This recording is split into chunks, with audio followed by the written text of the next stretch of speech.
శ్రీమాత్రే నమ. జయ గురు దత్తాత్రేయ నమ. ఫిబ్రవరి 11వ తారీఖు నుంచి 17వ తారీఖు మధ్యలో జరగబోయే వార ఫలాలు మిథున రాశి వారికి ఏ విధంగా ఉండబోతున్నాయి అన్న విషయాన్ని మనం ఈ వీడియోలో పరిశీలిద్దాం. ముఖ్యంగా మిథున రాశి వారికి ఈ 13వ తారీఖు రాత్రి 7:14 సూర్య భగవానుడు కుంభరాశిలోకి మారడం జరుగుతూ ఉంటుంది.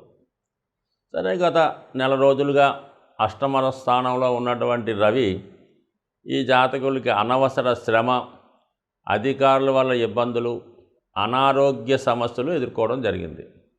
మరి ప్రస్తుతం రవి 9వ స్థానంలోకి వచ్చి అక్కడ ఉన్నటువంటి శని భగవానుడిని క్రాస్ చేయడం జరుగుతుంది. అంటే ఒక విధంగా ఈ 9వ స్థానంలో రవి శని 2 గ్రహాలు ఉండడం జరుగుతుంది. సో ఈ విధంగా 3వ స్థానానికి అధిపతి రవి, 9వ స్థానానికి అధిపతి శని భగవానుడు, ఈ రెండు కూడా జాతకుడు ఉద్యోగరీత్యా విదేశ ప్రయాణం కానీ దూర ప్రాంత ప్రయాణం కానీ ప్రయత్నం చేస్తే అవకాశం ఉంది.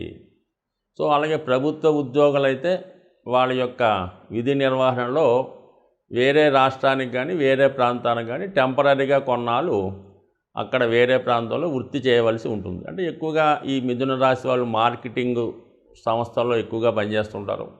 చాలా వరకు టీవీ, మీడియా, యాంకరింగ్ వాటిలో ఉంటూ ఉంటారు.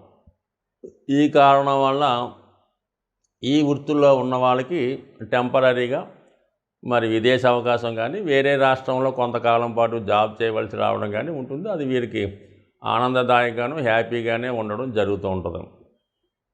సో మరి ఇంచుమించుగా మనకి 11, 12వ తారీఖులో శుక్రుడు 7వ స్థానం అందే సంచరిస్తూ ఉంటాడు. సో ఒక విధంగా 12వ తారీఖు నుంచి శుక్రుడు 8వ స్థానంలోకి మారడం జరుగుతుంది.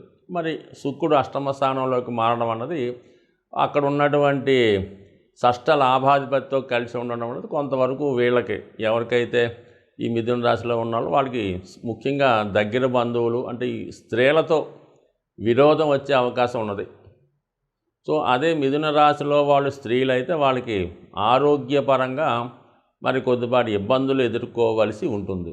సో ఏదైనా శుక్రుడు 8వ స్థానంలోకి వచ్చినప్పుడు అక్కడ ఉన్నటువంటి కుజుడితో కలిసి ఉండడం వలన మరి ముఖ్యంగా ఈ మిథున రాశి వారికి రహస్య సమాచారం తెలుసుకోవడం కానీ, రహస్యంగా కార్యకలాపాలు నిర్వహించడం కానీ, లేదంటే ఎవరినైనా ఇష్టమైన వారిని రహస్యంగా కలుసుకోవడం కానీ జరిగే అవకాశం ఉంది. సో ఎంత రహస్యంగా చేద్దామన్నా కూడా అది 10 మందికి వెల్లడై కొంత అపకీర్తి, ఇబ్బంది కలిగే అవకాశం ఉంటుంది. అంటే ఎప్పుడైనా సరే మరి ఎవరి జన్మజాతకంలో అయినా శుక్రుడు మరి కుజుడు కలిసి ఉన్నప్పుడు వాళ్ళకి ఇతర సంబంధాలు ఏర్పడడం జరుగుతుంటాయి.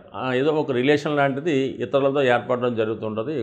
అందులో చాలా వరకు పవిత్రంగానే ఉన్నప్పటికీ కూడా అది ఇతరులకి వీళ్ళ మీద అనుమానం, డౌటు రావడం జరుగుతుంటుంది. సో ఈ కారణం వల్ల మరి ఫిబ్రవరి 12 తర్వాత ఈ 8వ స్థానంలో ఈ కుజ శుక్రులు కలిసి ఉండడం వల్ల కొంతవరకు ఇటువంటి అపకీర్తి ఈ జాతకులకు వచ్చే అవకాశం ఉంది. చాలామంది ఇదే సమయంలో మరి ప్రేమికులు ఎవరైనా ఉంటే వాళ్ళు రహస్యంగా ఎవరికీ తెలియకుండా వివాహం చేసుకొని వాళ్ళ యొక్క కొత్త జీవితాన్ని ప్రారంభించడం కూడా జరిగే అవకాశం ఉంది. బట్ ఏదైనా రహస్య కార్యకలాపాలు, రహస్య సంఘటనలు, రహస్యంగా పనులు చేయడం జరుగుతుంది. అయితే అది ఎల్లకాలం దాయకుండా సడన్గా అది వెళ్ళడ ఇబ్బంది పడే అవకాశం ఉంది. బట్ ఇది ఒక సూచన మాత్రమే.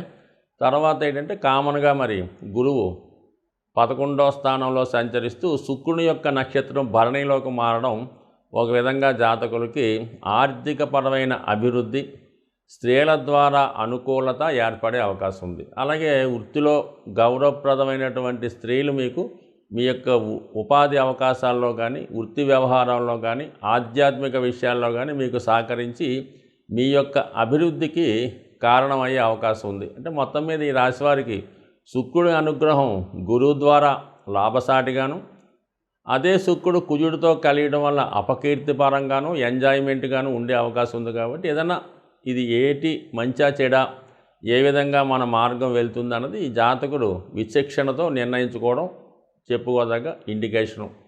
మరి ఈ విధంగా అంటే మరి అష్టమంలో కుజ సంచారం చేస్తున్న సమయంలో మరి బుధగ్రహంతో కలిసి ఉండడం కాబట్టి కంపల్సరీగా బంధువులతో విరోధాలు, ఆర్థిక సంబంధించిన విషయాల్లో రుణదాతల వల్ల కానీ, మనం ఎవరికన్నా రుణం ఇస్తే వాళ్ళ వల్ల కానీ కొద్ది ఇబ్బందులు, లావాదేవీలు, చికాకులు, కొంతమంది అయితే కోర్టు సమస్యలు ఎదుర్కోవడం కానీ, లేదంటే ఏదైనా పెద్ద మనుషుల ద్వారా మనకి సెటిల్మెంట్ లాంటివి జరగడం కానీ జరిగే అవకాశం ఉంది. మొత్తం మీద ఆర్థిక సంబంధించిన విషయాలు కొంత ఇబ్బంది, కొంత నష్టం కలిగే అవకాశం ఉంది. కాబట్టి జాతకుడు కొంత జాగ్రత్తగా వ్యవహరించడం మంచిది. బట్ ఏదైనా ఎంత గొప్ప సమస్య అయినా సరే సావకాశంగానే ఫైనల్ అవుతుంది తప్ప పెద్దగా కాంప్లికేటెడ్ అవుతుంది. ఎందుకంటే గురువు లాభస్థానంలో ఉన్నాడు కాబట్టి మీ మంచితనాన్ని, మీ నిజాయితీని ఎదుటివారు అర్థం చేసుకొని చివరికి మీదే కరెక్ట్ అనే భావన కలుగుతూ ఉంటుంది. సో ఏదైనా ఈ రాశివారు సూర్యగ్రహ అనుగ్రహం కోసం ప్రతిరోజు సూర్య నమస్కారం చేసుకొని వీలైతే ఆదివారం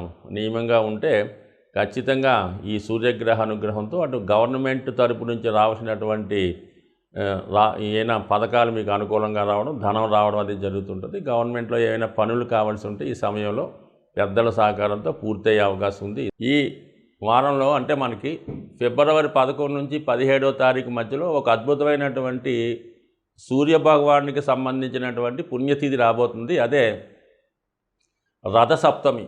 అంటే సూర్యభగవానుడు తన యొక్క దిశని మార్చుకొని ఇక్కడ నుంచి మీకు చలి తగ్గిపోయి హీట్ పెరగడం జరుగుతూ ఉంటుందన్నమాట. అంటే సూర్యుడు అక్కడ నుంచి నెమ్మదిగా బలవంతుడు అవుతూ ఉంటాడు. సో ఈ విధంగా 16వ తారీఖు ఫిబ్రవరి నెలలో వచ్చే రథసప్తమి కంపల్సరిగా సూర్యగ్రహ అనుగ్రహం కోసం ముఖ్యంగా సింహరాశి వారు, మకర కుంభరాశులు, అలాగే అన్ని రాశుల వారు కూడా సూర్యుని ఆరాధించడం వల్ల సూర్యుని యొక్క అనుగ్రహంతో మిగతా గ్రహాలు కూడా అనుగ్రహించి సరైనటువంటి ఫలితాన్ని ఇవ్వడం జరుగుతుంది. మీరు సూర్యుడిని ఆరాధించకుండా ఇతర గ్రహాల్ని అనుగ్రహం కోసం ఎంత ఆరాధించినా శూన్య ఫలితం మాత్రం రావడం జరుగుతుంది. అందుకని ముందుగా మీరు మరి ఈ కంపల్సరీగా ఈ రాశులు ఎవరైతే ఇబ్బందులు పడుతున్నారో, ఎవరైతే ఆనందంగా ఉన్నారో అందరూ కూడా ఈ రథసప్తమి రోజు విధి విధానంగా సూర్యోదయ టైంలో మరి సూర్యభగవాన్ని సాంప్రదాయబద్ధంగా పూజించి పాయసాన్ని నైవేద్యంగా పెట్టవలసి ఉంటుంది. అంటే పరమాన్నాన్ని తయారు చేసి అది మీరు సూర్యునికి నైవేద్యంగా సమర్పించి మీ కుటుంబ సభ్యులు తినడం వల్ల మీకు ఆరోగ్యం, ఐశ్వర్యం కూడా కలిగే అవకాశం ఉంది. సో ఏదైనా ఈ రాశి వారు చేసుకోండి. అలాగే మరి ఇక్కడ నుంచి కొన్ని రాశుల వారికి చాలా మంచి ఫలితం రావడం జరుగుతూ ఉంటుంది. రవి ప్రతి సంక్రమణానికి మారుతూ ఉంటాడు. మరి ఈ నెల 14వ తారీఖు అంటే 13వ తారీఖు సాయంకాలం 7 గంటల 14 నిమిషాలకి కుంభరాశిలో సంక్రమణం జరుగుతూ ఉంటుంది. వీలైతే ఆ రోజు కూడా సంక్రమణం రోజు అంటే మరి